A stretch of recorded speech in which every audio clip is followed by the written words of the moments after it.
எல்லா புகழும் இறைவனுக்கே. Hello friends, welcome to Kilakarai kitchen. இன்றைக்கி நம்ம வீடியோவில் ரொம்ப டேஸ்டியான அண்ட் சாஃப்டான ஆப்பம் எப்படி செய்யலான்னு பார்க்கலாம். இப்போது இது செய்கிறதுக்கு நம்ம ஃபஸ்ட்டு ஆப்பம் மாவு ரெடி பண்ணிக்கலாம். இதுக்கு நான் 1 கிலோ பச்சரிசி எடுத்திருக்கேன். இதை நல்லா க்ளீன் பண்ணிவிட்டு எடுத்துக்கோங்க.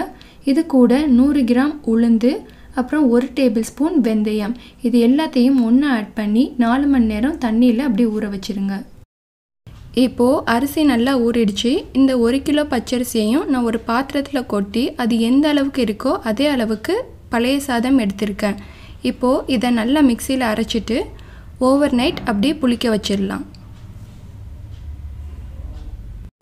இப்போது மாவு புளிச்சிருச்சு. நான் 1 கிலோ அரிசி எடுத்ததுனால இது எனக்கு அதிகம்தான். நான் அவ்வளோத்தையும் யூஸ் பண்ண போகிறதில்ல. எனக்கு தேவையான அளவு எடுத்துகிட்டு மீதியை ஃப்ரிட்ஜில் ஸ்டோர் பண்ணிடுவேன். ஸோ இதை நம்ம 4 days வரைக்கும் வச்சு யூஸ் பண்ணலாம், கெட்டு போகாது.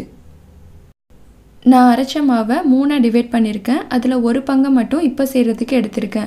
ஸோ ஹோல் மாவுக்கு நமக்கு அரை மூடி தேங்காய் பால் தேவைப்படும். இப்போது நான் ஒரு பங்கை மட்டும் எடுத்ததுனால தேங்காய் பாலையும் நான் டிவைட் பண்ணி ஆட் பண்ணிக்கிறேன்.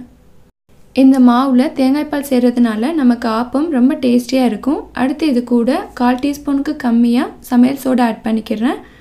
கூடவே தேவையான அளவு சால்ட் ஆட் பண்ணிக்கிறேன்.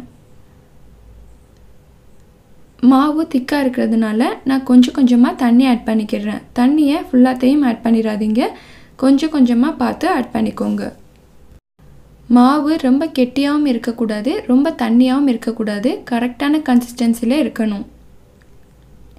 பாருங்கள், இதுதான் மாவோட கன்சிஸ்டன்சி. ஸோ இந்த மாதிரி இருந்தால் தான் நமக்கு பர்ஃபெக்டான ஆப்பம் கிடைக்கும். இப்போது நம்ம ஆப்பம் செய்ய ஆரம்பிச்சிடலாம். இப்போது இது செய்கிறதுக்கு நான் ஒரு ஆப்பச்சட்டி எடுத்திருக்கேன். இதில் கொஞ்சமாக மாவு ஆட் பண்ணிக்கிறேன். இதை அப்படியே ரொட்டேட் பண்ணிக்கோங்க. இதோட ஓரம்தான் ஹைலைட்டே. இதை கீழக்கரையில் அருவுன்னு சொல்லுவோம். இது சிவந்த கோல்டன் ப்ரௌன் கலர் வரணும். இப்போது இதை மூடி போட்டு 2 நிமிஷம் அப்படியே வச்சிடலாம். இப்போது மூடியை ஓப்பன் பண்ணி பார்க்கலாம். பாருங்கள், அருவு சிவந்து வந்துருச்சு.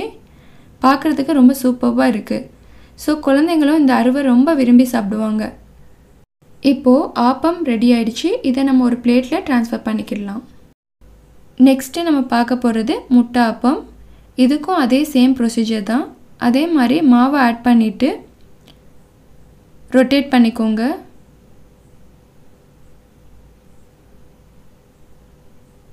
அடுத்து இதுக்கு மேலே நம்ம முட்டையை ஆட் பண்ணிக்கிடலாம். இதுக்கு முட்டையை இந்த மாதிரி சென்டரில் உடச்சி வச்சுருக்கேன். இதை நான் ஆப்பத்துக்கு மேலே ஆட் பண்ணிக்கிறேன். ஸோ முட்டை ஓடு உள்ளே விழுந்துடாத அளவுக்கு சென்டரில் ரொம்ப கேர்ஃபுல்லாக உடச்சிக்கோங்க. உங்களுக்கு இந்த மாதிரி உடைக்க வராட்டா நீங்கள் ஒரு பவுலில் உடச்சி ஊற்றி கூட ஆப்பத்துக்கு மேலே ஆட் பண்ணிக்கிடலாம். இப்போது இதை மூடியை வச்சு க்ளோஸ் பண்ணிடலாம்.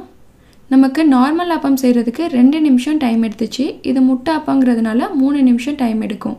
இப்போ மூடியை ஓப்பன் பண்ணி பார்க்கலாம். பாருங்கள், ரொம்ப ஹெல்த்தியான முட்டை ஆப்பம் ரெடி ஆயிடுச்சு. பார்க்குறதுக்கே ரொம்ப ரொம்ப சூப்பராக இருக்குது.